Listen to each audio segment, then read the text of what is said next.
Една анкета има 4 прашања со 2 одговори и 3 прашања со 5 одговори. На колку различни начини може да се одговори анкетата? Да забележиме дека оваа анкета има вкупно 4 плюс 3 прашања, што се 7 прашања.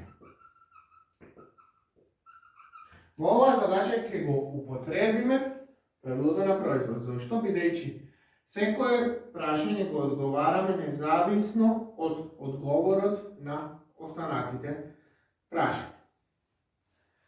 Имаме 4 прашања со по 2 одговори. Ајде да видиме. Едно од нив може да го одговориме на 2 начини. Преостанатото може, едно од преостанатите може исто така на 2 начини, независно од одговорот на претходните. Остануваат уште 2 овие. И тие две, без разлика на одговорот на останатите, може да ги одговориме на 2 различни начини. Че овие 4 можеме да ги одговориме на 2 по 2 начини.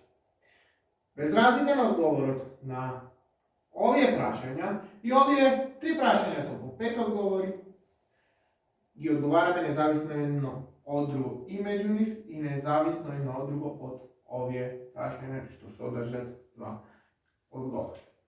Па така, тука треба да добавиме 5, 5, 5. Тука го употребивме правилото на производ. Конечно, оваа анкета може да се одговори на 2 на 4, по 5 на 3 различни начини.